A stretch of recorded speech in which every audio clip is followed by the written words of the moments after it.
Hi friends, ನಮಸ್ಕಾರ. ಈ ಒಂದು ಹೊಸ ಪ್ರಯತ್ನ ನಮ್ಮ ಕಚಗುಳಿ ನಗುವಿನ ಹಾವಳಿಗೆ ನಿಮಗೆ ಸ್ವಾಗತ. ಈ ಪಾಡ್ಕಾಸ್ಟ್ನ ಉದ್ದೇಶ ನಿಮಗೆ ಗೊತ್ತೇ ಇದೆ. ಸತ್ಯ ಅನ್ನೋದು ಒಂದು ನಗ್ನ. ಆ ನಗ್ನವನ್ನು ಬಿಚ್ಚಿಡೋಕ್ಕೆ ನಿಮ್ಮ ಮುಂದೆ ಇಡ್ತಾ ಇದ್ದೀವಿ ಲಗ್ನ. ನಮ್ಮ ಒಂದು ಕಾನ್ಸೆಪ್ಟ್ನಲ್ಲಿ, ನಮ್ಮ ಒಂದು ಪರಿಕಲ್ಪನೆಯಲ್ಲಿ, ನಮ್ಮ ಒಂದು ಮನಸ್ಸಿನಲ್ಲಿರೋ ಪ್ರಶ್ನೆಗಳು ಒಬ್ಬ ವೈದ್ಯ. ಈ ಥರ ವೈದ್ಯ ಎಲ್ಲೂ ಇಲ್ಲ. ಇದು ನಮ್ಮ ಕಾಲ್ಪನಿಕ ಪಾತ್ರ. ಇದು ಯಾವುದೇ ವ್ಯಕ್ತಿಗೆ ಅಥವಾ ಸಂಸ್ಥೆಗೆ ಯಾರಿಗೂ ಹೋಲಲ್ಲ. ಅಂಥ ಒಬ್ಬ ಕಾಲ್ಪನಿಕ ಒಬ್ಬ ವೈದ್ಯ ಇವಾಗ ನಿಮ್ಮ ಮುಂದೆ ಬರ್ತಾ ಇದ್ದಾರೆ. ಹಾಗಿದ್ರೆ ಬನ್ನಿ, ಆ ವೈದ್ಯರ ಹತ್ರ ನಿಮ್ಮೆಲ್ಲರ ಪ್ರಶ್ನೆ ಏನಿದೆ, ಅದೇ ನನ್ನ ಪ್ರಶ್ನೆನೂ ಆಗಿದೆ. ಅವ್ರನ್ನೇ ನೇರವಾಗಿ ಕೇಳೋಣ. ಸ್ವಾಗತ, ಸುಸ್ವಾಗತ.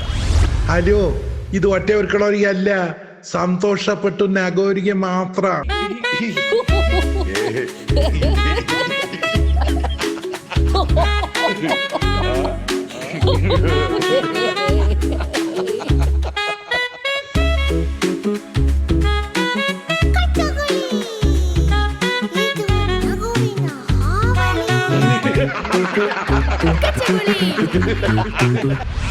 Hello, Dr. Dayapal. Hello, Dr. Dayanand. Hello. How are you, doctor? Fine. Thanks for giving me your precious time. Oh, thank you. ತುಂಬಾ ಖುಷಿ ಆಯ್ತು ನೀವು ಟೈಮ್ ಕೊಟ್ಟಿದ್ದು ನನಗೆ. Oh, very good. Thank you. ಇವತ್ತಿನ ನಿಮ್ಮ ಹಾಸ್ಪಿಟಲ್ ಪರ್ಟಿಕ್ಯುಲರ್ಲಿ, ಅಂದ್ರೆ ನಿಮ್ದು ದಯಾಪಾಲ್ ಗ್ರೂಪ್ಸ್ ಆಫ್ ಹಾಸ್ಪಿಟಲ್ಸ್ ನಾನು ಏನು ನೋಡ್ತಾ ಇದ್ದೀನಿ, ಈ ಹಾಸ್ಪಿಟಲ್ಗಳು ಯಾವ 5 ಸ್ಟಾರ್ ಹೋಟ್ಲಿಗೂ ಕಡಿಮೆ ಇಲ್ಲ ಸರ್. ಡೆಫಿನೆಟ್ಲಿ. ರೀಸನ್? ರಸ್ತೆನಲ್ಲಿ ಟೀ ಕುಡಿಯೋಕೆ ಹೋಗ್ತೀರಾ? ಹೌದು. ಗುಡ್ ಟೀ ಯು ಗೆಟ್ ಅಲ್ವಾ? 10 rupees ಅಲ್ವಾ? ಅದೇ ತರ ಟೀ ನಿಮಗೆ 5 ಸ್ಟಾರ್ ಹೋಟ್ಲಿಗೆ ಕೊಟ್ಟರೆ ಎಷ್ಟು ಕೊಡ್ತೀರಾ? 500-600 ಡಿಪೆಂಡ್ಸ್ ಆನ್ ದ ಹೋಟೆಲ್. ಅದೇ ಥರ ಅಲ್ಲಿ ತಲೆನೋಗಿ ಏನು ಕೊಡ್ತೀರಾ? 100 ರೂಪಾಯಿ 50 ರೂಪಾಯಿ ಕೊಡ್ತೀರಾ. ಇಲ್ಲಿ ಬಂದರೆ 5,000 10,000 ಕಟ್ತೀರಾ ಅಷ್ಟೇ. ಜನಗಳ ಹತ್ರ ದುಡ್ಡು ಇಸ್ಕೋಬೇಕಾದ್ರೆ we have to have that posh. Okay. Doctor Dayanand, ನಿಮ್ಮ ಹಾಸ್ಪಿಟ್ಲಿಗೆ, ನಿಮ್ಮ ಸಂಸ್ಥೆಗೆ, ದಯಾಪಾಲ್ ಗ್ರೂಪ್ಸ್ ಆಫ್ ಹಾಸ್ಪಿಟ್ಲಿಗೆ ಸೇರಬೇಕು ಅನ್ನೋ ಒಬ್ಬ ಎಂಪ್ಲಾಯ್ಗೆ ಇರಬೇಕಾಗಿರೋ ಬೇಸಿಕ್ ಕ್ವಾಲಿಫಿಕೇಶನ್ ಏನು, apart from their academic qualification ಬಿಟ್ಟು? MBBS ಆಗಬೇಕಾದ್ರೆ ಅಲ್ಲಿಗೆ ಎಲ್ಲರೂ ಗೊತ್ತಿರೋ ವಿಷಯ. But after that we have 1 week training. ನೀವು? ಹೌದು. ಅಂದರೆ ನಿಮ್ಮ ಕಂಪ್ನಿಯಿಂದ? ಹೌದು. ನಮ್ಮ company is very keen on that. ಏನು ಅಂದರೆ, when you are joining year, ನಿಮ್ಮ ಕಾಂಟ್ರಿಬ್ಯೂಷನ್ ಏನು ಅಂತ ಕೇಳ್ತೀವಿ. ಕೆಲಸ ಅಲ್ವಾ ಸರ್? ವೈದ್ಯೋ ನಾರಾಯಣ ಹರಿ. ವೈದ್ಯೋ ನಾರಾಯಣ ಹರಿ, ಅದನ್ನೆಲ್ಲ ಹರಿದು ಸೈಡ್ಗೆ ಹಾಕಿ ಫಸ್ಟು ಸರ್ವೈವಲ್ ಇಸ್ ಇಂಪಾರ್ಟೆಂಟ್. ನೋಡಿ, ಈ ಡಾಕ್ಟರ್ಸ್ ಬಂದವ್ರಿಗೆಲ್ಲ ಅಲ್ಲಿ ನೋವಾ, ಹಂಗಾರೆ ಲವಂಗದ ಎಣ್ಣೆ ಇಟ್ಕೋ. ತಲೆ ನೋವಾ, ಹಂಗಾರೆ ನೀನು ತಲೆಗೆ ಕೊಬ್ಬರಿ ಎಣ್ಣೆ ಮಸಾಜ್ ಮಾಡ್ಕೋ. ಕಾಲು ನೋವಾ, ಹಂಗಾರೆ ಏನಾದ್ರು ಬೇರೆ ನೋವಿನ ಎಣ್ಣೆ ಹಚ್ಕೋ. ಅಂದರೆ ಇಲ್ಲಿರೋ ಕೋಟ್ಯಾಂತರ ರೂಪಾಯಿ ಹಾಕಿರೋ ಅಂಥದ್ದು ನಾವು ಎಲ್ಲ ಮಣ್ಣು ಮುಕ್ಬೇಕು. ಆಮೇಲೆ ನಾವು ಬೇರೆ ಹಾಸ್ಪಿಟ್ಲಿಗೆ ಹೋಗಿ ಸೇರ್ಕೋಬೇಕು.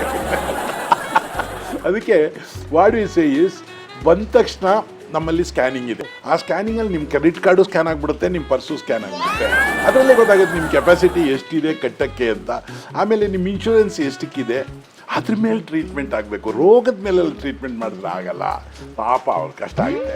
ಸೊ ಒಂದು 1 ಕೋಟಿಗೆ ಇನ್ಶೂರೆನ್ಸ್ ಮಾಡೋರು ಅಂದ್ರೆ ಅವ್ರನ್ನ ಹಂಗೆ ಬಿಟ್ಬಿಟ್ರೆ, ಈ ಕರಿಯೋ ಹಸನ ನಾವು ಹಂಗೆ ಬೀದಿಗೆ ಬಿಟ್ಬಿಟ್ಟಂಗೆ ಯಾರ್ಯಾರು ಹಾಲು ಕರ್ಕೊಂಡ್ಬಿಡ್ತಾರೆ, ಹಾಗಾಗಲ್ಲ. ಸೊ ಹಾಲು ಕರಿಯೋ ಹಸ ಬಂದ ತಕ್ಷಣ ಅದನ್ನು ಸಂಪೂರ್ಣವಾಗಿ ಹಾಲು ಕರ್ಕೊಂಡೇ ಬಿಡೋದು ನಾವು. ಅದೇ ರೀತಿ ಮೊಟ್ಟೆ ಈಗ ಕೋಳಿ ಬಂದರೆ ಅದೆಲ್ಲ ಮೊಟ್ಟೆ ಇಕ್ಸಿ ಕೊನೆಗೆ ಲಾಸ್ಟ್ ಮೊಟ್ಟೆ ಕೊಡಲಿಲ್ಲ ಅಂದರೆ ಕುಯ್ದುಬಿಟ್ಟು ಅದನ್ನು ತೆಗೆದುಬಿಟ್ಟೆ ಕಳಿಸೋದು. ಆ ಥರ ನಾವು what we have to do is, ಬಹಳ ಇಂಪಾರ್ಟೆಂಟಾಗಿ ಬಂದಿರೋ ಕಸ್ಟಮರು ಹೋಗುವಾಗ ಅವನು 1 ರೂಪಾಯಿ ಇಲ್ಲದೆ ಹೋಗ್ಬೇಕು.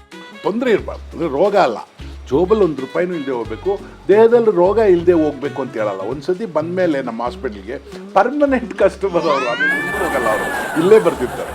ಯಾಕೆಂದರೆ ದಟ್ ಈಸ್ ದ ಟ್ರೀಟ್ಮೆಂಟ್. ನೀವು ಹೇಳಿದ್ರಲ್ಲ, ಹೊಸಬ್ರಿಗೆ ಏನು ಟ್ರೀಟ್ಮೆಂಟ್ ಕೊಡ್ತೀರಾ ಅವ್ರಿಗೆ ಕೇಳಿ. ಟ್ರೈನಿಂಗು 1 ಲಕ್ಷ, 2 ಲಕ್ಷ, 3 ಲಕ್ಷ, 5 ಲಕ್ಷದವರೆಗೂ ಸ್ಯಾಲ್ರಿ ಇದೆ. ಪ್ಯಾಕೇಜ್ ಅಲ್ಲ, ಸ್ಯಾಲ್ರಿ ಅದೇ ಪ್ಯಾಕೇಜ್, ಮಂತ್ಲಿ 5 ಲಕ್ಷ ಸ್ಯಾಲ್ರಿ ಸಿಗಬೇಕು ಅಂದರೆ ಅವರಿಂದ ನಮ್ಗೆ 6 ಲಕ್ಷ ರಿಟರ್ನ್ ಬರಬೇಕಲ್ಲ. ಸೊ ಈ ಸತಿ ಎಷ್ಟು ಸ್ಕ್ಯಾನಿಂಗ್ ಬರೆದ್ರಿ, ಎಷ್ಟು ಕಿಡ್ನಿ ಪ್ರಾಬ್ಲಮ್ ಕ್ರಿಯೇಟ್ ಮಾಡಿದ್ರಿ, ಎಷ್ಟು ಪೇಷಂಟ್ಸ್ನ ಅಡ್ಮಿಟ್ ಮಾಡಿದ್ರಿ, ICUಗೆ ಎಷ್ಟು ಜನ ಹಾಕಿದ್ರಿ, ಅದ್ರ ಮೇಲೆ ಅವ್ರ ಸ್ಯಾಲ್ರಿ ಹಣೆ ಬರ ಗೊತ್ತಾಯ್ತದೆ. ಇಲ್ಲ ಏನೂ ಮಾಡಿಲ್ಲ, ಎಲ್ಲರನ್ನೂ ಮನೆಗೆ ಕಳಿಸೋದು ಅಂದರೆ ನಾನು ಅವ್ರನ್ನೂ ಮನೆಗೆ ಕಳಿಸ್ಬಿಡ್ತೀನಿ. ಅಷ್ಟೇ, ಇಟ್ಕೊಳಕ್ಕಾಗಲ್ಲ. Doctors will be sent out. ಮೊನ್ನೆ ಒಂದು ಇನ್ಸಿಡೆಂಟ್ ಆಯಿತು ನಿಮ್ಮ ಹಾಸ್ಪಿಟಲಲ್ಲಿ, ನನ್ನ ಕ್ಲೋಸ್ ಫ್ರೆಂಡ್ಗೆ. ಅವ್ರಿಗೆ ಒಂದು ಆಕ್ಸಿಡೆಂಟ್ ಆಯಿತು, ಸ್ಮಾಲ್ ಮೈನರ್ ಫ್ರಾಕ್ಚರ್ಸ್. ಬಟ್ ನಿಮ್ಮ ಹಾಸ್ಪಿಟಲಲ್ಲಿ ಅವ್ರನ್ನ 20 ದಿವಸ ಇಟ್ಕೊಂಡಿದ್ದೀರಾ. ಅಲ್ಲ, ಅದು ಡಿಪೆಂಡ್ಸ್ ಆನ್ ದ ಸಿಚುವೇಶನ್. ನಮ್ಮಲ್ಲಿ ಓಕೆ, ಇದು ಓಕೆ, ಬಟ್ ICU ಖಾಲಿ ಇದೆ, ನಾವು ನಿಂಗೆ ಕಳಿಸ್ಬಿಡ್ಲಿ. ICU ಖಾಲಿ ಇರ್ಬೇಕಾದ್ರೆ ಹಂಗೆ ಕಳಿಸ್ಬಿಟ್ರೆ ನಮ್ಗೆ ಬಾಡಿಗೆ ಯಾರು ಕಟ್ತಾರೆ?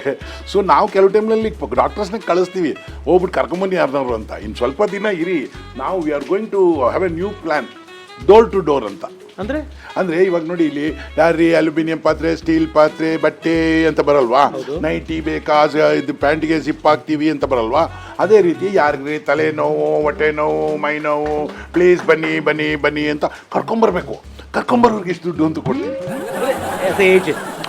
ಎಸ್ ಎಲ್ಲದಕ್ಕೂ ಏಜೆಂಟ್ ಇರಲೇಬೇಕು. ನೋಡಿ, ಕಾಲಾಯ ತಸ್ಮಿನ್ ನಮ. ಈಗ ಏನಾಗುತ್ತೆ, ಅವರು ಬಂದು ಕರ್ಕೊಂಡು ಹೋಗ್ತಾರೆ. ತಲೆನೋವು, ಕಾಲು ನೋವು, ಇನ್ನೂ ಅದು ಬರ್ಬೋದು, ಸ್ವಲ್ಪ ದಿನ ಆದಮೇಲೆ ಇನ್ನೊಂದು ಬರ್ಬೋದು. ಏನು ಅಂದರೆ ನೋಡಿ, ತಲೆನೋವಿಗೆ ಏನಾದ್ರು ನೀವು ಔಷಧಿ ತೊಗೊಂಡ್ರೆ ಕಾಲು ನೋವು ಫ್ರೀ ಟ್ರೀಟ್ಮೆಂಟ್ ಮಾಡ್ತೀವಿ, ಆಫರ್ ಕೊಡ್ಬೇಕು. ಇವಾಗ ನಮ್ಮ ತಂದೆ ತಾಯಿ ಎಲ್ಲ ಡಯಾಬಿಟಿಸ್ ಇದ್ರು, ಹೌದೌದು, ಅವ್ರದ್ದು ಶುಗರ್ ಲೆವೆಲ್ ಎಲ್ಲ ನಮ್ಗೆ ಜ್ಞಾಪಕ ಇದೆ. ನಮ್ಗೆ ಚೆನ್ನಾಗಿ ಕರ್ಕೊಂಡು ಹೋಗಿ ನಾವು ಚೆಕ್ ಮಾಡಿಸ್ತಾ ಇದ್ವಿ. ಫಾಸ್ಟಿಂಗು, PPBS ಇದೆಲ್ಲ ಹೇಳ್ತೀವಲ್ಲ, ಅವಾಗ ಈ ಫಾಸ್ಟಿಂಗ್ದೇ 130, 140 ಎಂಟಿ ಸ್ಟಮಕ್ ಇರೋದು. ಈಗ 87, 90 ಇಟ್ಸ್ ಗೆಟಿಂಗ್ ಡಿಕ್ರೀಸ್. ಅಂದರೆ ನಾನ್ ಡಯಾಬಿಟಿಕ್ಸ್ಗಳು ಇವಾಗ ಡಯಾಬಿಟಿಕ್ಸ್ ಆಗ್ತಾ ಇದ್ದಾರೆ ಅಂತ ಅನಿಸ್ತಾ ಇದೆ. ಈ ಒಂದು ನೋ ಅದೆಲ್ಲ ಬ್ಲೇಮ್ ನಮ್ಮ ಮೇಲೆ ಹಾಕ್ಬಿಡಿ, ಅದೆಲ್ಲ ನಮ್ದಲ್ಲ, ಅದು ಮೆಡಿಕಲ್ ಕಂಪ್ನಿಯವ್ರು ಹೇಳಿದ್ದಾರೆ. ಸರ್ ಎಲ್ಲರೂ ಇಷ್ಟರಲ್ಲೇ ಇದೆ, ನಮ್ಗೆ ವ್ಯಾಪಾರ ಆಗಲ್ಲ, ಇನ್ನೂ ಕಮ್ಮಿ ಮಾಡಿ, ನೆಕ್ಸ್ಟು 40-50ಗೆಲ್ಲ ಬರ್ತೀವಿ. ನೀವು ಇದ್ರೆ ನೀವು ಮಿನಿಮಮ್ ಶುಗರ್ ಟ್ಯಾಬ್ಲೆಟ್ ತಗೊಳ್ಳಿ. ಇಲ್ಲಾಂದ್ರೆ ಕಂಪ್ನಿ ಎಷ್ಟು ಕೋಟಿ ರೂಪಾಯಿ ರೀ. ಆಮೇಲೆ ಅವ್ರ ಪಾಪ ಕಂಪ್ನಿಯವ್ರಿಗೇನೋ ಕಮ್ಮಿನೇ ಸಿಗೋದು. ಅವರು 40,000 ರೂಪಾಯಿ ಟ್ಯಾಬ್ಲೆಟ್ ನಾನು ಒಂದು ವಾರಕ್ಕೆ ಬರೆದ್ರೆ ನನಗೆ 15,000 ಕೊಡ್ತಾರೆ. ಅಂದಮೇಲೆ ಅವ್ರದ್ದು ಪಾಪ ನಡಿಬೇಕಲ್ಲ. ಸೊ ಅದೆಲ್ಲ ಮಾಮೂಲಿ. ಆಮೇಲೆ ಈ ಚೆಕಪ್ ಒಂದ್ಸತಿ ಮಾಡಕ್ಕೆ ನಮ್ಮ ಹತ್ರ ಬಂದರು ಅಂದರೆ ಸೀದಾ ಕೋಳಿ ಅಲ್ಲಕ್ಕೆ ಬಿತ್ತು. ಚೆಕಪ್ಗೆ ಬಂದರೆ ಸಾಕು, ಬಾಕಿ ಪಿಕಪ್ ಎಲ್ಲ ನಾವೇ ಮಾಡ್ಕೊತೀವಿ. ಡಾಕ್ಟರ್, ಮನುಷ್ಯತ್ವ ಇಲ್ಲಿ ಡಾಕ್ಟರ್. ಮನುಷ್ಯ ಬದುಕಿದ್ರೆ ತಾನೇ ಮನುಷ್ಯತ್ವ, ಸತ್ ಮೇಲೆ ಹೆಣತ್ವ ಹೋಯ್ತದೆ. ಒಂದು ಕಾಲ್ ಫ್ರಾಕ್ಚರ್ಗೆ ICU ರಿಕ್ವೈರ್ಡಾ, ಅಥವಾ ಅವ್ರದ್ದು ಇನ್ಶೂರೆನ್ಸ್ ಪ್ಯಾಕೇಜ್ ನೋಡ್ಬಿಟ್ಟು ನೀವು ಅಡ್ಮಿಟ್ ಮಾಡ್ಕೊತೀರಾ ನಂಬರ್ ಆಫ್ ಡೇಸ್? ನಮ್ಗೆ ಏನು ಗೊತ್ತು, ಏನು ನನ್ನ ಮೆಕ್ಯಾನಿಕ ಗಾಡಿ ಸೌಂಡ್ ಕೇಳಿದ ತಕ್ಷಣ ಬೋರ್ಗೆ ಬಂದಿದೆ, ಈ ಕಡೆ ಹೊಗೆ ಜಾಸ್ತಿ ಆಗ್ತಾ ಇದೆ, ಬ್ರೇಕ್ ಇಲ್ಲ ಅಂತ ಹೇಳೋಕ್ಕೆ. ನಮಗೂ ಗೊತ್ತಿಲ್ಲ ಅವ್ರಿಗೆ ಏನಿದೆ ಅಂತ. ನಾಡಿ ಹಿಡಿಯೋದೆಲ್ಲ ಕಾಲ ಹೋಯ್ತು. ಈಗ ಸ್ಕ್ಯಾನ್ ಮಾಡಿದ್ಮೇಲೆ ನಮಗೆ ಗೊತ್ತಾಗೋದು ನಮ್ಮ ಅಕೌಂಟಿಗೆ ಎಷ್ಟು ದುಡ್ಡು ಬಂತು ಅಂತ. Doctors R for for for for for safer then us. ಯಾಕೆಂದರೆ ನಾಯಿಗಳು ಬಾಯ್ಬಿಡ್ತಾವ, ನನಗೆ ಸೊಟ್ಟ ನೋವಿಲ್ಲ, ಹೊಟ್ಟೆ ನೋವಿದೆ ಅಂತ. ಏನಕ್ಕೆ ಔಷಧಿ ಕೊಟ್ಟರು ತಿಂತವು, ಏನಕ್ಕೆ ಚಾರ್ಜ್ ಮಾಡಿದ್ರು ಇವರೇನೆ ಡಾಕ್ಟ್ರೇ ನನ್ನ ಕಾಲು ನೋವು ಇನ್ನೂ ಹೋಗಿಲ್ಲ ಅಂತ ಕಂಪ್ಲೇಂಟ್ ಮಾಡೋದು. ಯಾವ್ದಾದ್ರು ಹಸು ಬಂದು ಹೇಳ್ತಾರೆ ನೋಡಿ ಈ ಕಡೆ ಎಲ್ಲ ನೋವು ಈ ಕಡೆ ಅಂತ. ಈ ಜನನೇ ಸುಮ್ಮನೆ ಗಲಾಟೆ ಮಾಡೋದು. Actually veterinary doctors are better then us. But ಏನಂದರೆ ಅವ್ರ ಮೇಲೆ ಜಾಸ್ತಿ ದುಡ್ಡು ಖರ್ಚು ಮಾಡಲ್ಲ, ಅದಕ್ಕೆ ನಮಗೆ ಬೇಜಾರು. ಡಾಕ್ಟರ್, ನಾನು ಗಮನಿಸ್ದಂಗೆ ಇತ್ತೀಚೆಗೆ ಆಫ್ಟರ್ ಕೋವಿಡ್ ತುಂಬ ಹೋಟೆಲ್ಸ್ಗಳು ಹಾಸ್ಪಿಟಲ್ ಆಗಿ ಕನ್ವರ್ಟ್ ಆಗ್ಬಿಟ್ಟು. ಆ ಟೈಮಲ್ಲಿ ತುಂಬ ಸ್ಕ್ಯಾಮ್ಗಳಾಯಿತು. ಕೋವಿಡ್ ಟೈಮ್ನಲ್ಲಿ ಮೆಡಿಸಿನಲ್ ಸ್ಕ್ಯಾಮ್ ಆಯಿತು, ತುಂಬ ದುಡ್ಡು ಮಾಡಿದ್ರು ಜನ ಅಂತೆಲ್ಲ ಹೇಳ್ತಾರೆ. Is it true?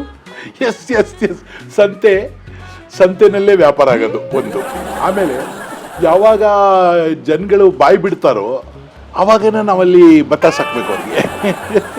I tell you, all ಹೋಟೆಲ್ನವ್ರಿಗೆ ವ್ಯಾಪಾರ ಇಲ್ಲ, ಏನು ಮಾಡಬೇಕು? ಯಾವುದ್ರಲ್ಲಿ ನಡೀತಾ ಇದೆ ವ್ಯಾಪಾರ? ಹಾಸ್ಪಿಟ್ಲಲ್ಲಿ ವ್ಯಾಪಾರ ನಡೀತಾ ಇದೆ. ನ್ಯೂಸ್ನವ್ರಿಗೂ ಭಾಳ ನಾವು ಹೇಳಿದ್ವಿ, ರಿಕ್ವೆಸ್ಟ್ ಮಾಡ್ಕೊಂಡು, ಅವರು ಹೆಲ್ಪ್ ಮಾಡಿದ್ರು. ದಿವಸ ಹೆಣ ತೋರಿಸಿ, ದಿವಸ ಡೆಡ್ ಬಾಡಿ ತೋರಿಸಿ, 50 ಹೋಯ್ತು, 150 ಹೋಯ್ತು, ಯಾವನು ಸುಸ್ತಾದ ಹಾಸ್ಪಿಟ್ಲಿಗೆ ಹೋಗಲಿಲ್ಲ. ನೋಡಿ, ಇದು ಎಲ್ಲ ಮೀಡಿಯಾನವ್ರು ಒಪ್ಕೊಳ್ಳಿಲ್ಲ, ಕೆಲವರು ಒಪ್ಕೊಂಡು ಅದನ್ನು ಸ್ವಲ್ಪ ಜಾಸ್ತಿ ತೋರಿಸಿದ್ರೆ ನಮ್ಮ ಕಡೆಗೆ ಬರ್ತಾರೆ ಜನ. ಅಂದರೆ ಡಾಕ್ಟರ್, ಇವಾಗ ಫಿಯರ್ ಅಂದರೆ ಕರೋನಾ ಅನ್ನೋದೇ ಇರಲಿಲ್ವಾ? ಕರೋನಾ ಅನ್ನೋದಿತ್ತು, ಬಟ್ ಅದನ್ನು ದೊಡ್ಡದು ಮಾಡಬೇಕು. ನೀವು ಗಿಡ ಆಗಿಟ್ರೆ ಅದನ್ನು ಮರ ಮಾಡಬೇಕಲ್ಲ. ಮರ ಮಾಡಿದ್ದು ನಾವು. ಡಾಕ್ಟರ್ಸ್ಗೂ ವೈಟ್ಗೂ ಭಾಳ ಸಂಬಂಧ ಇದೆ. ಅಂದರೆ you are so pure. Yes, ಹುಟ್ಟಿದಾಗ ವೈಟ್ ತಾನೇ ಹಾಕೋದು ಮಗುಗೆ ಟ್ರೀಟ್ ಮಾಡೋದಕ್ಕೆಲ್ಲ ಬಟ್ಟೆನು ಹಾಕೋದೆಲ್ಲ ವೈಟ್. ಸತ್ ಮೇಲೆ ಹೆಣ ಯಾವ್ದ್ರಲ್ಲಿ ಸುತ್ತೋದು ವೈಟು, ಮುಗ್ಗಾಕೋ ಒತ್ತಿ ಅದು ವೈಟು. ಅಂದರೆ ಅದಕ್ಕೂ ನಾವೇ ಕಾರಣ. ಮನುಷ್ಯನ ಟೈಮ್, ಸಾಯೋ ಟೈಮು, ಹುಟ್ಟೋ ಟೈಮು ಎರಡೂ ಡಿಸೈಡ್ ಮಾಡೋದು ನಾವು. ನೋಡಿ, ಹಾಸ್ಪಿಟಲ್ ಮಲಗಿರ್ತಾರೆ ಅಂತಿರ್ತಾರೆ, ನಾವು ಹೋಗಿ ಆಕ್ಸಿಜನ್ ಇಡ್ತೀವಿ. ಆ್ಯಕ್ಚುಲಿ ಅವಾಗ ಹೋಗ್ಬಿಡ್ತಾರೆ ಅವರು. ಬಟ್ ಅವ್ರ ಹತ್ರ ಇರೋ ದುಡ್ಡು ಕಿತ್ಕೊಳ್ಳೋವರೆಗೂ ನಾವು ಅದು ಕವರ್ ಹಾಕ್ಬಿಟ್ಟು ಚಿಂಡಿ ಅಂತ ಬರ್ತಾ ಇರ್ತದೆ. ಅವರು ಬದುಕವ್ರೆ, ಈಗ ಸರಿಯುತ್ತೆ ಅಂತ ಎಲ್ಲ ದುಡ್ಡು ತರ್ತಾ ಇರ್ತಾರೆ. ಇನ್ನು ಕೆಲವರು ಜಲ್ದಿ ಹೋಗಲಿ, ಆಮೇಲೆ ನಾವು ಆಸೆ ತಗೋಣ ಅಂತ ಕಾಯೋರು ಇರ್ತಾರೆ. ಅಲ್ಲೂ ಕೆಟ್ಟರು ಇರ್ತಾರೆ. ಅವ್ರು ಯಾವಾಗ ಹೋಯ್ತರು, ಹೋದ್ರ ಟ್ರಾಫಿಕ್ ಇಲ್ದಿರೋ ಟೈಮಲ್ಲಿ ತೆಗೀರಿ ಡಾಕ್ಟ್ರೇ ಅಂತ ಬಂದು ಹೇಳೋದವರು ಇದ್ದಾರೆ. ಯಾವಾಗಲೂ ಹಂಗೆ ಆಕ್ಸಿಜನ್ ತೆಗೆದ್ಬಿಡಲ್ಲ. ಯಾವಾಗ ತೆಗಿತೀವಿ ಅಂದರೆ ಕರೆಕ್ಟಾಗಿ ಒಂದು ಬೆಳಿಗ್ಗೆ 7:30 ಗಂಟೆಗೆ ಆಕ್ಸಿಜನ್ ತೆಗಿತೀವಿ. ಇಲ್ಲ ರಾತ್ರಿ 12:30 ಏನಕ್ಕೆ? ಟ್ರಾಫಿಕ್ ಇರಲ್ಲ, ಡೆಡ್ ಬಾಡಿ ಈಸಿಯಾಗಿ ಹೋಗ್ಬೋದು ಅಂತ ನೀವು ಅಂದ್ಕೊಂಡಿದ್ದೀರಾ. ಅದಲ್ಲ, ಹಾಸ್ಪಿಟ್ಲ್ ಹೊರಗಡೆ ಜನ ನಿಂತಿದ್ದಲ್ಲ, ಡೆಡ್ ಬಾಡಿ ಹೋದರೆ ಹಾಸ್ಪಿಟ್ಲಿಗೆ ಕೆಟ್ಟ ಹೆಸರು, ಸತ್ತೋಗ್ಬಿಟ್ರು ಅಂತ. ಅದಕ್ಕೆ ಅದು ಮುಚ್ಚು ವಿಷಯ ಗೊತ್ತು. ಡೆಡ್ ಬಾಡಿ ಹೋಗಿ ತೋರಿಸೋದೇ ಇಲ್ಲ, ಬರೀ ಬಾಡಿ ಒಳಗಡೆ ಬರೋದು ಮಾತ್ರ ತೋರಿಸ್ತಾ ಇರ್ತೀವಿ. ಹಾಸ್ಪಿಟಲ್ ಇಷ್ಟು ಪೇಷಂಟ್ ಬಂದರು, ಇಷ್ಟು ಪೇಷಂಟ್ ಬಂದರು, ಇವತ್ತು ಇಷ್ಟು ಪೇಷಂಟ್ ಬಂದರು, ಇಷ್ಟು ಪೇಷಂಟ್ ಟ್ರೀಟ್ ಆದರು, ಎಷ್ಟು ಜನ ಸತ್ರು ಅಂತ ಹೇಳ್ತೀವ ನಾವು ಯಾರಿಗಾರು? No never. ನಿಮ್ಮ ಹಾಸ್ಪಿಟಲಲ್ಲಿ ಕೌನ್ಸಿಲಿಂಗ್ ವ್ಯವಸ್ಥೆ ಅಂತ ಒಂದಿರುತ್ತೆ. ಆ ಕೌನ್ಸಿಲಿಂಗ್ ಅಂದ್ರೆ ನಾವೇನು ಅನ್ಕೊಂತೀವಿ, ಪೇಷಂಟ್ಸ್ ಕಂಡೀಷನ್ ನೋಡಿ ಧೈರ್ಯ ಹೇಳ್ತೀರಾ ಅಂತ ಅನ್ಕೊಂತೀವಿ. ಇಲ್ಲ ಇಲ್ಲ ಇಲ್ಲ. ಆದ್ರೆ ನೀವಲ್ಲಿ ನಮಗೆ ಯಾವಾಗ ಕೊಡ್ತೀರಾ, ಎಷ್ಟು ಕೊಡ್ತೀರಾ, ಹೇಗೆ ಕೊಡ್ತೀರಾ? ಒಂದು ಸತಿ ಕೂಡ ಪೇಷಂಟ್ ಬೆಟರ್ ಆಗ್ತಾ ಇದ್ದಾರೆ, you can expect the best. ನೀವು ಹೇಳೋದಿಲ್ಲ critical, crucial, we are trying our level best. ನಮ್ ಕೌನ್ಸಿಲಿಂಗ್ ಅಂತ ಕರೆದು ಇದು ಡಿಮೋಟಿವೇಟ್ ಮಾಡ್ದಂಗಲ್ವಾ? ಈಗ ನ್ಯೂಸ್ ನೋಡ್ತಿರಲ್ಲ ನೀವು, ಹೌದು, ಭಾಳಷ್ಟಿದೆ, ನನ್ನ ಹೆಸರು ಹೇಳೋದಿಲ್ಲ. ನ್ಯೂಸಲ್ಲಿ ಯಾವಾಗ ಅಲ್ಲಿ ಗಲಾಟೆ ಆಯಿತು, ಇಲ್ಲಿ ಗಲಾಟೆ ಆಯಿತು, ಅಲ್ಲಿ 50 ಜನ ಸತ್ತು ಅಂದರೆ ಆ ಚಾನಲ್ ಹಾಕ್ತೀರ ನೀವು. ಇಲ್ಲಿ ಇವ್ರಿಗೆ ರಾಜ್ಯ ಪ್ರಶಸ್ತಿ ಕೊಟ್ಟರು, ಇವ್ರಿಗೆ ಒಳ್ಳೇದಾಯಿತು, ಅದು ಒಳ್ಳೇದು. You don't see that. ನಿಮಗೆ ಎಲ್ಲಿ ಸಾಯ್ತಾ ಇದ್ದಾರೆ, ಎಲ್ಲಿ ಕಲ್ಲು ನೋಡಿದ್ರು, ಎಲ್ಲಿ ಬಿದ್ದರು, ಎಲ್ಲಿ ಆಕ್ಸಿಡೆಂಟ್ ಆಯಿತು, ಅದನ್ನು ತೋರಿಸಿರೋ ಚಾನಲ್ಲೇ ಜಾಸ್ತಿ ನೋಡೋದು ನೀವು. ಅದೇ ರೀತಿಯೇ ನಮ್ಮದು. ಎಲ್ಲಿ ಏನು ನಡೀತಾ ಇದೆ, ಏನು ಆಗ್ತಾ ಇದೆ, ಭಯ ಕೊಟ್ಟಿಸ್ಬೇಕು. ನಾನು ಬೇರೆ ಕಡೆ ಎಲ್ಲ ಚೆಕ್ ಮಾಡಿಸಿ ಬ್ಲಡ್ ಸ್ಯಾಂಪಲ್ಸು ಎಲ್ಲ ಟೆಸ್ಟ್ ಮಾಡಿಸ್ಕೊಂಬಂದ್ರು, ನಿಮ್ಮ ಹಾಸ್ಪಿಟ್ಲಿಗೆ ಅಡ್ಮಿಟ್ ಆಗ್ತಾರಂಗೆ ಮತ್ತೆ ನಮ್ಮ ಹತ್ರ ಅದೇ ಟೆಸ್ಟ್ಗಳನ್ನ ರಿಪೀಟ್ ಮಾಡಿಸಿದ್ರೆ ವಿತ್ ರೇಟ್ಗೆ ಸಂಬಂಧನೇ ಇಲ್ಲ. ನಾವು ಆಚೆ ಮಾಡಿಸೋದಕ್ಕೂ ಇಲ್ಲಿದ್ದಕ್ಕೂ. ಡಾಕ್ಟರ್ ಯಾರು ಬರೆದಿರ್ತಾರಲ್ವ ಅವ್ರಿಗೂ ಸಿಗುತ್ತೆ ಏನಾದರೂ, ಸೊ ಅವ್ರಿಗೂ ಕಳಿಸ್ತೀವಿ ಅಲ್ಲಿ. ನಾವು ನಮಗೆ ನೀವೇನಾದ್ರು ಯಾರು ಡಾಕ್ಟ್ರು ಬರೆದಿದ್ದು ಅಂತ ಅವ್ರ ಹೆಸರು ಕಟ್ ಮಾಡಿಬಿಟ್ರೆ ಏನೂ ಮಾಡೋಕ್ಕಾಗಲ್ಲ. ಬಟ್ ಅದಕ್ಕೆ ಅವರು ಒಂದು ಸಿಂಬಲ್ ಬರೆದಿರ್ತಾರೆ, ಅದು ಬರೆದಾಗಲೇ ಗೊತ್ತಾಗುತ್ತೆ ಓ ಈ ಡಾಕ್ಟ್ರೇ ಬರೆದವ್ರೆ ಅಂತ. ಅವ್ರ ಅಕೌಂಟ್ಗೆ ಅಷ್ಟು ದುಡ್ಡು ಹೋಗಬೇಕು. ಆಮೇಲೆ ಇಲ್ಲ ಅಂದರೆ ನಾವು ಅಲ್ಲೇ ಒಂದು ಡಾಕ್ಟ್ರನ್ನ ಇಟ್ಟಿರ್ತೀವಿ. ಅರೇ ನೀವು ಹಾರ್ಟ್ ಬೀಟ್ ನೋಡಿದ್ದೀರಾ ನೀವು, ಯು ಹ್ಯಾವ್ ಟು ಅಡ್ಮಿಟ್. ಅವ್ರು ಹೇಳ್ತಾರಲ್ಲ ಮನೆಗೆ ಹೋಗ್ತೀನಿ ಅಂತ. ಮನೆಗೆ ಹೋಗೋಕ್ಕೆ ಟೈಮ್ ಇಲ್ಲ, ವಾಲ್ಕೇನೋ ಎನಿ ಟೈಮಲ್ಲಿ ಬ್ಲಾಸ್ಟ್ ಆಗಿಬಿಡುತ್ತೆ. ಇದೆಲ್ಲ ಡೈಲಾಗ್ಗಳು ಗೊತ್ತಿರಬೇಕು, ಇಲ್ಲಾಂದ್ರೆ ಆ ಡಾಕ್ಟ್ರಾಗಿ ಪ್ರಯೋಜನ ಇಲ್ಲ. ಪರ್ಫಾರ್ಮೆನ್ಸು ಆಗಿರಬೇಕು, ಭಾಳ ಒಳ್ಳೆ ಪರ್ಫಾರ್ಮೆನ್ಸ್ ಆಗಬೇಕು. ಇನ್ನು ನೀವು ಮನೆಗೆ ಹೋಗೋದ್ರೊಳಗೆ ಎನಿಥಿಂಗ್ ಆಗ್ಬೋದು. ಬೇಕಾದ್ರೆ ನಿಮ್ಮ ಮನೆಯವ್ರನ್ನ ಈ ಕಡೆ ಕರೆಸಿ ಬರುವಾಗ ದುಡ್ಡು ತರಕ್ಕೆ ಅನ್ನೋದು ಇಂಡೈರೆಕ್ಟ್ಲಿ. ನಿಮ್ಮ ಮನೆಯವ್ರನ್ನ ಈ ಕಡೆ ಕರೆಸಿ ನೀವು ಹೋಗೋಕೆ ಬಿಡಿ, ಎನಿಥಿಂಗ್ ಕ್ಯಾನ್ ಹ್ಯಾಪನ್. ಅದರಲ್ಲೂ ಭಯ ಪಡೋದು ಯಾರು ಅಂದರೆ first thing is mother and ಹೆಂಡ್ತಿ. ಮದರ್ಗೆ ಕರೆದು ಹೇಳ್ಬಿಡೋದು ಕೌನ್ಸ್ಲಿಂಗ್. ಅದರಲ್ಲ ಅದೇ ನೋಡಿ ಬಾ, ಎನಿಥಿಂಗ್ ಕ್ಯಾನ್ ಹ್ಯಾಪನ್. ನಾವ್ಯಾರು ಜವಾಬ್ದಾರಲ್ಲ, ಹುಷಾರು, ಇವ್ರನ್ನ ಕರ್ಕೊಂಡೋಗ್ಬಿಡಿ ಎಲ್ಲೂ ಅಂತ. ಸೊ ನಮ್ಮ ಹಾಸ್ಪಿಟ್ಲಿಂದ ಆಚೆ ಕರ್ಕೊಂಡೋಗೋದೇ ಇಲ್ಲ, ಅಲ್ಲೇ ಲಾಕ್ ಆಗಿಬಿಡ್ತಾರೆ. ಕೌನ್ಸಿಲಿಂಗ್ ಅನ್ನೋ ಪದನೇ ರಾಂಗ್ ಅಲ್ವಾ ನೀವು? ಕೌನ್ಸಿಲಿಂಗ್ ಅದೇ ರೀ, anything can happen at any time ಅಂದ ತಕ್ಷಣ ಅವರು nothing will happen, you take the money ಅಂದ್ಕೊಡ್ತಾರೆ. So what is going to happen? Anything can happen, you can come and give the money. ಆಸ್ಪತ್ರೆ ಅನ್ನೋದು ಒಂದು ಆರೋಗ್ಯ ಕೇಂದ್ರ, ಕಾರ್ಪೊರೇಟ್ ಅನ್ನೋದು ಒಂದು ವ್ಯಾವಹಾರಿಕ ಕ್ಷೇತ್ರ. ನೀವು ಕಾರ್ಪೊರೇಟ್ ಹಾಸ್ಪಿಟಲ್ಸ್ ಅಂತ ಕರೀತೀವಿ. ಸೊ ನಾವು ನಿಮ್ಮ ಹಾಸ್ಪಿಟ್ಲಿಗೆ ಒಳ್ಳೆ ಆರೋಗ್ಯ ಹುಡ್ಕೊಂಡು ಬರ್ಬೇಕಾ, ಇಲ್ಲ ವ್ಯಾಪಾರ ಮಾತಾಡಕ್ ಬರ್ಬೇಕಾ? ಒಳ್ಳೆ ಆರೋಗ್ಯ ಹುಡ್ಕೊಂಡ್ ಬನ್ನಿ, ನಾವು ವ್ಯಾಪಾರ ಮಾಡ್ಕೋತೀವಿ ನಿಮ್ಮ ಜೊತೆ. ಏನ್ ಗೊತ್ತೇ, ನೀವು ಬುದ್ಧಿವಂತರಾದ್ರೆ ಫಸ್ಟ್ ಥಿಂಗ್ ನಮ್ಮ ದೇಶದಿಂದ ಕಿತ್ತು ಹೆಸರಲ್ಲ ಅದನ್ನು ವಾಪಸ್ ತರಬೇಕು. ಏನು? ಆಯುರ್ವೇದ. ನಿಮ್ಮ 45% ಅವ್ರ ಪ್ರಾಬ್ಲಮ್ಸ್ಗೂ ಮನೆಯೊಳಗೇನೆ ಔಷಧಿ ಇದೆ. ಮೆಣಸು, ಶುಂಠಿ, ಕೊತ್ತಂಬರಿ ಸೊಪ್ಪು, ಇದೆಲ್ಲ ಔಷಧಿಗಳು. ನಾವು ಮೆಡಿಸಿನ್ಸ್ ತಿನ್ನೋ ಜನ ವರ್ಲ್ಡಲ್ಲಿ ನಾವೇ. ಸೊ ನಾವು ನಮ್ಮ ಮೆಡಿಸಿನ್ಸ್ ತಿನ್ಬಿಟ್ಟು ಹಿಂದ್ಗಡೆ ಹೋಗಿ ಪಿಜ್ಜಾ, ಬರ್ಗರ್ ತಿನ್ಬಿಟ್ಟು ಈ ಪ್ರಾಬ್ಲಮ್ ಬರೋದು. ಯಾವ್ಯಾವುದೋ ಜ್ಯೂಸ್ಗಳು ಬಾಟ್ಲಲ್ಲಿ ಬರೋದೆಲ್ಲ ಕುಡಿದ್ಬಿಟ್ಟು ನಮ್ಗೆ ಇನ್ನೇನೇನೋ ಬರ್ತದೆ. ನಾವೇನು ಮನೇಲಿ ಎಳ್ನೀರು ಕುಡ್ಕೊಂಡೆಲ್ಲ ಇದ್ದಿದ್ರೆ ಈ ಪ್ರಾಬ್ಲಮ್ ಬರ್ತಿರ್ಲಿಲ್ಲ. ಸೊ ಆಯುರ್ವೇದಿಕ್ ಏನು ಗೊತ್ತಾ, ಬುಡದಿಂದ ತೆಗ್ದಾಕತ್ತೆ. ಎಲ್ಲ ರೋಗನೂ ಆಯುರ್ವೇದಿಕ್ಕು ಬುಡದಿಂದ ತೆಗ್ದಾಕತ್ತೆ. ನಾವು ಎಲ್ಲ ಬುಡದಿಂದ ಎಷ್ಟು ದುಡ್ಡಿದೆ ಎಲ್ಲ ಡಿಫ್ರೆನ್ಸ್ ಏನಿಲ್ಲ. ಬಟ್ ಐ ಟೆಲ್ ಯು ನಂದರ ಸೀಕ್ರೆಟ್ ಯಾಕೆ ಇದಾಗುತ್ತೆ ಅಂತ, ನಾವು ವ್ಯಾಪಾರ ಆಗಕ್ಕೆ ಕಾರಣ ವೃದ್ಧಾಶ್ರಮಗಳು. ಸಂಬಂಧ ಇಲ್ಲ ಅಲ್ಲ?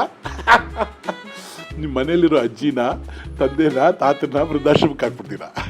ಸೊ ನಿಮ್ಗೇನೋ ಪ್ರಾಬ್ಲಮ್ ಬಂದರೆ ಹೇಳೋರು ಯಾರೂ ಇಲ್ಲ ಅಲ್ಲಿ. ನೋಡೋ ಕಂದ ಇದೇ ಆಗಿದೆ ಕಣೋ, ಏನಿಲ್ಲ, ಇಲ್ಲಿ ಕೈ ಹೆಚ್ಚು ಸರಿ ಹೋಯ್ತದೆ. ಆ ಡಿಕ್ಷನರಿನ ತೊಗೊಂಡೋಗಿ ನೀವು ಡಸ್ಟ್ಬಿನ್ಗೆ ಹಾಕ್ಬಿಟ್ಟಿದ್ದೀರಾ. ನೋಟ್ಬುಕ್ ಮೇಲೆ ಡಿಪೆಂಡ್ ಆಗಿದ್ದೀವಲ್ಲ, ಗೂಗಲ್ ಮೇಲೆ. ಅದೇ ಗೂಗಲೇ ನಿಮ್ಮ ತಾಯಿ, ಗೂಗಲೇ ನಿಮ್ಮ ತಂದೆ, ಗೂಗಲ್ನ ನಾವು ಹ್ಯಾಂಡಲ್ ಮಾಡ್ಕೊತೀವಿ, ನಮ್ಗೆ ಗೊತ್ತಿದೆ. ನೀವು ಅಲ್ಲಿ ಗೂಗಲಲ್ಲಿ ರೈಟ್ ಹ್ಯಾಂಡ್ ಶೇಕಿಂಗ್ ಅಂತ ಹಾಕಿದ ತಕ್ಷಣವೇ ನೀವು ಚೆಕ್ ಮಾಡೋಷ್ಟರಲ್ಲಿ ನಮ್ಗೆ ಇನ್ಫಾರ್ಮೇಷನ್ ಬಂದಿದೆ, ಚೆಕ್ ಮಾಡ್ತಾವನೆ ಕರ್ಸ್ಕವನ್ನ ಅಂತ. ನಿಮ್ಗೆ ಎಮೋಷನ್ಸೇ ಇಲ್ವಾ?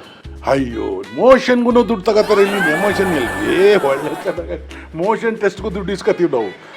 ಎಮೋಷನ್ ಇಟ್ಕೊಂಡ್ರೆ ನೀವು ಹಾಸ್ಪಿಟ್ಲ್ ಗೀಟ್ರಲ್ಲಿ ನಡ್ಸೋಕ್ಕಾಗಲ್ಲ. ದಿವಸ ಎಷ್ಟೋ ಜನ ಬರ್ತಾರೆ, ಕೆಲವರು ಫ್ರಂಟ್ ಗೇಟಿಂದ ಹೋಗ್ತಾರೆ, ಕೆಲವರು ಬ್ಯಾಕ್ ಗೇಟಿಂದ ಹೋಗ್ತಾರೆ. ಒಟ್ಟಿನಲ್ಲಿ ಹೋಗೋದು ಗ್ಯಾರಂಟಿ. ಬಟ್ ಮನೆಗೆ ಹೋಯ್ತಾರೋ ಸ್ಮಶಾನಕ್ಕೆ ಹೋಯ್ತಾರೋ ಗೊತ್ತಿಲ್ಲ. ಮನೆಗೆ ಹೋದ್ರೂ ಹಾಸ್ಪಿಟ್ಲಿಗೆ ಬರ್ತಾನೆ ಇರ್ತಾರೆ, ಸ್ಮಶಾನಕ್ಕೆ ಹೋದರೆ ಬರಲ್ಲ. ಸರ್ಕಾರಿ ಆಸ್ಪತ್ರೆಗೂ ನಿಮ್ಮ ಆಸ್ಪತ್ರೆಗೂ ಇರುವ ವ್ಯತ್ಯಾಸಗಳೇನು? ಸರ್ಕಾರಿ ಆಸ್ಪತ್ರೆಯಲ್ಲಿ ಎಲ್ಲ ಅಲ್ಲ, ಕೆಲವು ಆಸ್ಪತ್ರೆಯಲ್ಲಿ ಕರೆಕ್ಟಾಗಿ ಟ್ರೀಟ್ಮೆಂಟ್ ಕೊಟ್ಟು ಪೇಷಂಟ್ನ ಮನೆಗೆ ಕಳಿಸ್ಬಿಡ್ತಾರೆ. ಅವ್ರು ಮಾಡೋ ಅನ್ಯಾಯ ನಮ್ಗೆ. ಇಲ್ಲಿ ನೋಡಿ ನಮ್ಮ dialogue, what you want hot water, no please sleep, take rest, ಕಾಲು ಕೆಳಗಡೆ ಇಳ್ಬೇಡಿ. ಅಲ್ಲಿ ಸರ್ಕಾರಿ ಆಸ್ಪತ್ರೆ ಕಾಲು ಕೆಳಗಡೆ ನಡ್ಕೊಂಡೋಗ, ನಿನ್ಗೆ ಗೊತ್ತಾಗಲ್ವಾ, ಇಲ್ಲೆಲ್ಲ ಗಲೀಜು ಮಾಡಬಾರ್ದು ಆಗೋ ಅಂತಾರೆ. ಹೌದು ಪಾಪ, ಅದು ಬೈಯೋರು ಒಳ್ಳೇದಕ್ಕೆ ಬೈತಾರೆ ಅಂತಾರಲ್ಲ, ಅದು ಇವ್ರಿಗೆ ಆಗಲ್ಲ. ಯಂಗ್ ಡಾಕ್ಟರ್ಸ್ಗಳಿಗೆ ಕಿವಿ ಮಾತು, ನೀವೇನಾದರೂ ಐ ಡಾಕ್ಟರ್ ಆದರೆ ಯಾವ ಹಲ್ಲಿನ ಡಾಕ್ಟ್ರಿಗೆ ಹೋಗಿ ಹೇಳ್ಬೇಕು, ಅಲ್ಲಿ ಕೀಳುವಾಗ ಕಣ್ಣು ಆದರೆ ನನ್ನ ಹತ್ರ ಕಳಿಸು ಅಂತ. ಎಲ್ಲ ಇಂಟರ್ಲಿಂಕ್ ಇರಬೇಕು. ಅವಾಗ ಅವ್ರು ಟ್ರೀಟ್ ಮಾಡಲ್ಲ, ಅವ್ರು ಅಲ್ಲಿ ಕಳಿಸ್ತಾರೆ. ಬಟ್ ಇಷ್ಟು ಮೆಡಿಕೇಶನ್ ಒಂದು ಹ್ಯೂಮನ್ ಬಾಡಿ ಮೇಲೆ ಕೊಟ್ಟರೆ ತಡೆಯುತ್ತೆ ಡಾಕ್ಟರ್? ಅದು ಬೇಡ, ತಡೆಯೋದು ಬೇಡ. ಬಟ್ ನಮ್ಗೆ ದುಡ್ಡು ಹಾಕ್ಬೇಕಲ್ಲ. ನೀವು ಒಳ್ಳೆ ಚೆನ್ನಾಗಿ ಎಲ್ಲರನ್ನೂ ನೀವು ಮನೆಗೆ ಕಳಿಸ್ಬೇಕು ಅಂದರೆ ಹಿಂಗೆ ಕೆಲವ್ರು ಸ್ಮಶಾನಕ್ಕೂ ಕಳಿಸ್ಬೇಕು. ಪಾಪ್ಯುಲೇಷನ್ನು ಕಂಟ್ರೋಲ್ ಮಾಡೋದು ನಮ್ಮ ಕೈಲಿದೆ ಅಲ್ವಾ. ಆಮೇಲೆ ನಾವು ಮುಂಚೆ ಎಕ್ವಿಪ್ಮೆಂಟ್ಸ್ ತೊಗೋಬೇಕಾಗುತ್ತೆ, ಅದಕ್ಕೆ ದುಡ್ಡು ಬೇಕು. ಈ ಎಕ್ವಿಪ್ಮೆಂಟ್ಸ್ ಮೇಂಟೈನ್ ಮಾಡೋಕ್ಕೆ ದುಡ್ಡು ಬೇಕು. ಹೊರಗಡೆ ರಿಸೆಪ್ಷನ್ ದುಡ್ಡು ಕೊಡಬೇಕು. ಇದೆಲ್ಲ ಬಿಟ್ಬಿಟ್ಟು 10 ರೂಪಾಯಿ ಮಾತ್ರೆ ಕೊಟ್ಟು ಕಳಿಸಿದ್ರಿ ಹೆಂಗಾಗುತ್ತೆ? It's not possible at all. ಆಗದೇ ಇರೋ ವಿಷಯ ಅದು. ಅದರಿಂದ ಸತ್ಯಾಂಶಗಳು ಹೇಳಿದಾಗ ಸ್ವಲ್ಪ ಕಹಿ ಅನಿಸುತ್ತೆ ನಿಮಗೆ, but you have to face it. ಸಣ್ಣ ಪುಟ್ಟದ್ದು ಏನೇ ಒಂದು ಚಿಕ್ಕ ಸಮಸ್ಯೆ ಆದರೂ ನಾವು ಆಸ್ಪತ್ರೆಗೆ ಬರೋದಕ್ಕೆ ಯೋಚನೆ ಮಾಡ್ತೀವಿ. ಗಂಭೀರ ಪರಿಸ್ಥಿತಿ ಬಂದರೆ we may come to you. ಭಯ ಬಂದ್ಬಿಟ್ಟಿದೆ. ಚೆನ್ನಾಗೇ ಇರ್ತೀವಿ, ಅಲ್ಲಿ ಹೋಗಿ ಬಂದಮೇಲೆ ನಮಗೆಲ್ಲ ಹೆಲ್ತ್ ಹೆಚ್ಚು ಕಮ್ಮಿ ಆಗೋಯ್ತು, ಬೇರೆ ಬಾಡಿ ಪಾರ್ಟ್ಸ್ ಹೆಚ್ಚು ಕಮ್ಮಿ ಆಗೋಯ್ತು ಅಂತ ಈ ಫಿಯರ್ ತಂದಿದೆಯಲ್ಲ ಈ ಒಂದು ಹಾಸ್ಪಿಟಲ್ ಸಿಸ್ಟಮ್. ಕೆಲವೊಂದು ನೋಡಿ, ಹಾಸ್ಪಿಟಲ್ ಹೋಗೋದ್ರೊಳಗಡೆ ಒಬ್ಬ ವ್ಯಕ್ತಿ ಪಾಪ್ಯುಲರ್ ಪರ್ಸನ್ ತೀರ್ಕೊಂಡ್ಬಿಟ್ಟ ತಕ್ಷಣನೇ ಎಷ್ಟು ಜನ ಬಂದು ಹೆಲ್ತ್ ಚೆಕಪ್ ಮಾಡಿಸ್ರು. ಅಲ್ಲಿವರೆಗೂ ಯಾಕೆ ಮಾಡಿಸಿಲ್ಲ ಅಂದರೆ, ನಿಮ್ಗೆ ಏನಾದ್ರು ಅನಾಹುತ ಆಗೋವರೆಗೂ ನೀವು ಚೆಕ್ ಮಾಡಿಸಲ್ಲ. ನೀವು 6 ತಿಂಗಳಿಗೊಂದ್ಸತಿ 3 ತಿಂಗಳಿಗೊಂದ್ಸತಿ ಹೆಲ್ತ್ ಚೆಕಪ್ ಮಾಡಿಸಿದ್ರೆ ಮಾಡಿಸಲ್ಲ. ಆಮೇಲೆ ಒಂದು ಸತಿ ನೋವು ಬಂದ ತಕ್ಷಣ ರಪ್ ಅಂತ ಬರ್ತೀರಾ. ಆವಾಗ ನಾವು ಅದೆಲ್ಲ ಸೇರಿಸಿ ಒಟ್ಟಿಗೆ ಇಸ್ಕೊತೀವಿ. ಸೊ ಈ ಸ್ಕ್ಯಾನಿಂಗ್ ಮಿಷಿನ್ಗೂ ಕೆಲಸ ಕೊಡಬೇಕು, ಡಾಕ್ಟರ್ಸ್ಗೂ ಕೆಲಸ ಕೊಡಬೇಕು. ಫಸ್ಟ್ ಥಿಂಗ್, ಚೆನ್ನಾಗಿರೋದನ್ನು ತಿಂದು ಒಳ್ಳೆ ಮನಸ್ಸಿಟ್ಕೊಂಡು ಚೆನ್ನಾಗಿ ಕೆಲಸ ಮಾಡಿದ್ರೆ ಹಗಲು ರಾತ್ರಿ ಏನೂ ತೊಂದರೆ ಆಗಲ್ಲ. ನೋಡಿ, ಮೈ ಮೂಳೆ ಮುರಿದು ಕೆಲಸ ಮಾಡಬೇಕು, ತಿಂದಿರೋದನ್ನು ಜೀರ್ಣ ಮಾಡ್ಕೋಬೇಕು, ನೋ ಪ್ರಾಬ್ಲಮ್.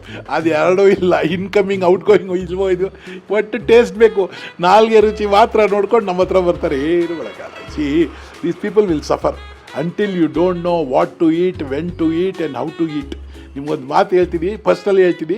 ಏನು ಗೊತ್ತಾ, ನಿಮ್ಗೆ ಯಾವುದೂ ರೋಗ ಬರ್ಬಾರ್ದು ಅಂದರೆ ತಿಂಗಳಿಗೆ 2 ದಿನ 24 hours ಸ್ಟಾರ್ವ್ ಮಾಡಿ. ನಮ್ಮ ಹತ್ರ ಬರೋದೇ ಬೇಕಾಗಿಲ್ಲ. ಉಪವಾಸ, ಅಮಾವಾಸ್ಯೆ.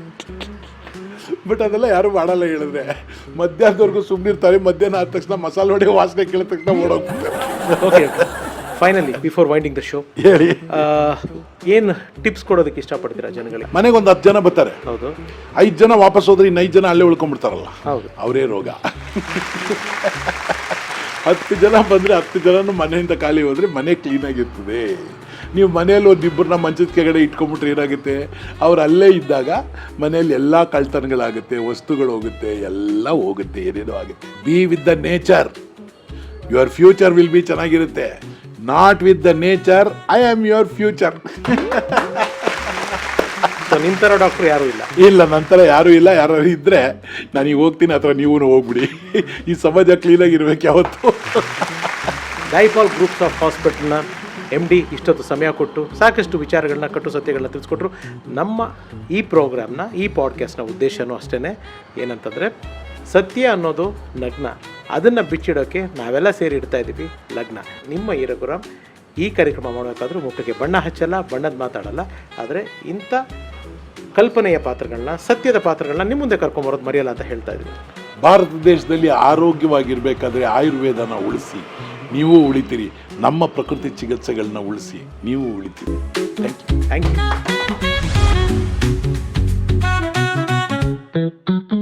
ಶಾಸಕರಾಗಿದ್ದೀರಾ, 5-6 ಸತಿ ಗೆದ್ದಿದ್ದೀರಾ ನಿಮ್ಮ ಕ್ಷೇತ್ರದಿಂದ.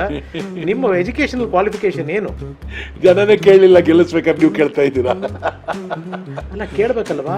ಇದು ಏನು ಗೊತ್ತಾ, ಚೆನ್ನಾಗಿ ಓದಕ್ಕಾಗಿದ್ದಿದ್ರೆ ನಾನು ಯಾಕೆ ಇಲ್ಲಿ ಕೂತ್ಕೋಬೇಕಾದ್ರೆ ಆಗ್ಬಿಡಿ, ಯಾವುದು ಬ್ಯಾಂಕ್ನಲ್ಲಿ ಕೆಲಸ ಮಾಡ್ಕೊಂಡು ಇದ್ಬಿಡ್ತಿದ್ದೆ.